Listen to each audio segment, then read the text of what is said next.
Welcome back guys to another video, and today we are looking at American versus European suburbs and why US suburbs suck. Okay, this is going to be an interesting one. I think we got Germany in this European section as well, but yeah, let's find out guys, let's go. Is a typical American suburban street. It's wide, the houses are very far apart and look mostly the same. Very beautiful. There's barely anything on the well-manicured lawns, post boxes, a few trees or bushes, and the occasional fire hydrant. Like guys, look how much space there is between the houses. I mean, nothing is literally stuck together. There's so much like green as well, big yards for children to play at. I mean, it's pretty amazing actually. Now compare this to a suburb in Leipzig, Germany. Oh, yeah. First off, there is stuff around you. The streetscape is very diverse and mentally engaging. In comparison, the American suburb looks like a desolate urban wasteland. Bro, isn't the difference there huge? I mean, you saw Germany.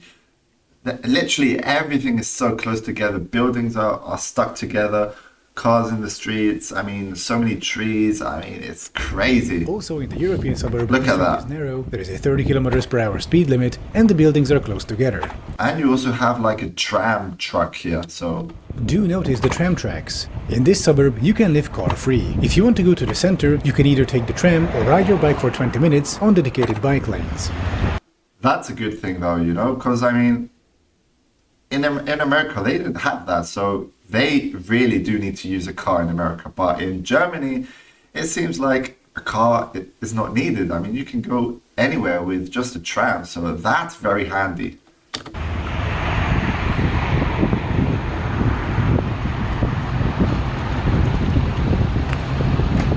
Or take the S-Bahn, because there's also a train station. In the American suburb, you have no option but to drive. Head out onto the busiest road, a horrifying mix of street and road, onto the jammed highway, and after an hour you'll be in the center, searching for a parking spot. Yeah. That's like the worst nightmare. To a restaurant. In the European suburb, there are dozens of different, unique, local restaurants reachable on foot, by bike, or public transit. In the American suburb, you're an hour walk away from a chain restaurant next to a busiest road. If you want to eat, you gotta get in your car. Yep. You gotta use those cars. What if you have children? In this European suburb, there are 3 schools close by. Kids can walk or bike there on their own and learn to be independent early on. In the American suburb, a child could get to school after 35 minutes of walking, mostly along a busy arterial road, also having to cross a 6-lane road. And somehow, I mean, there's no crosswalk, so kids have to be driven to school every day by mommy and daddy.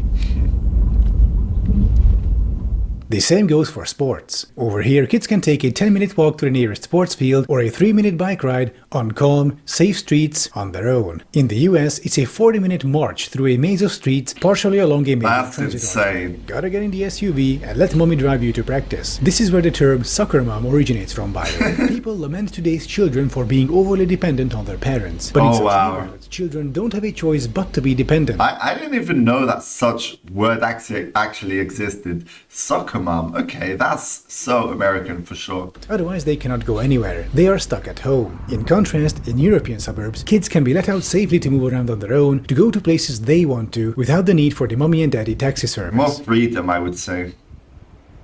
Do note that yellow residential building on the left. That is a mid-rise. European suburbs tend to be a mixture of those and single or multi-family homes, like on this street.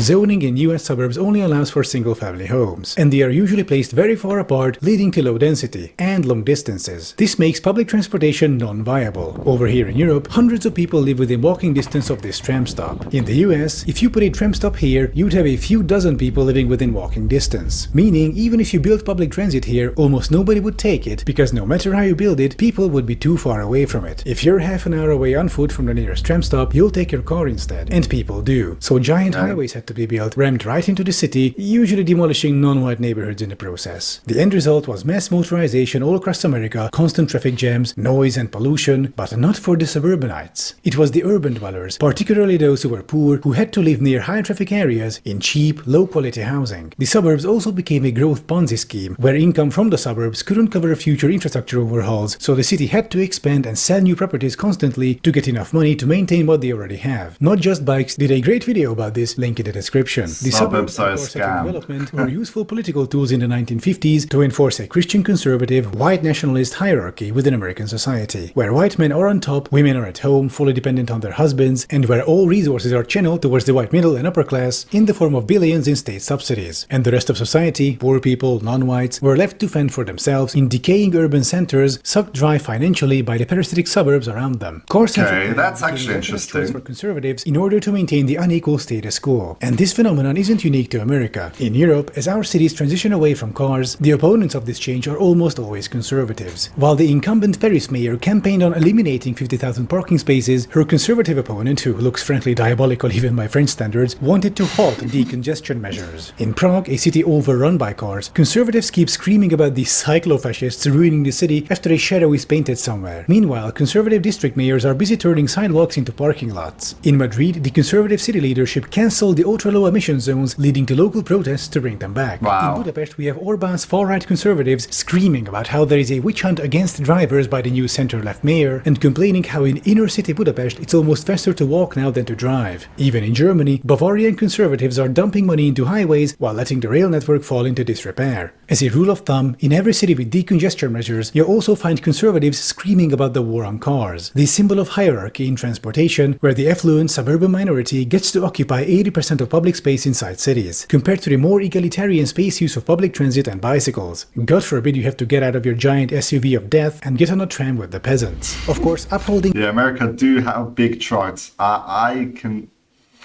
Yeah.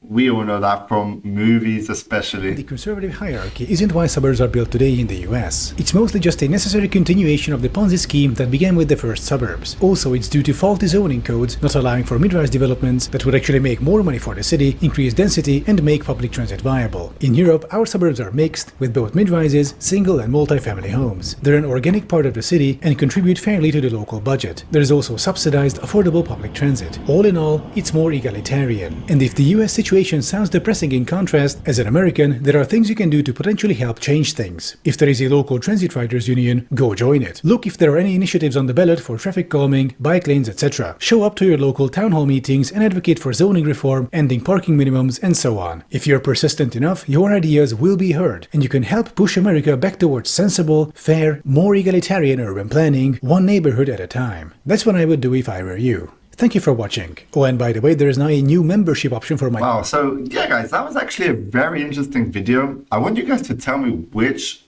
one you prefer, the America suburbs or the European suburbs, mainly the German ones as we've seen here on the video. I would say you can't really like choose between the two because they both have positive and negative things between them. I mean, like, yeah, America, they have a lot of land, a lot of free space in like around the house and things like that. So yeah, it just feels more comfortable, I would say. But in Germany, everything is so close together, which is a bit annoying. I would say you would be able to hear the neighbors and things like that. A lot of sounds from cities, from cars, trams. But the good thing is that you do have easy access to like use a tram, get to where you want to get like pretty fast. So yeah, I don't know what to choose between these two, to be honest. Let me know your thoughts in the comments below, guys. Hope you enjoyed. If you did, like the video, subscribe to the channel. It's really a good way to help me out, support me. And yeah guys, thanks for watching and we'll see you on the next one. Peace out.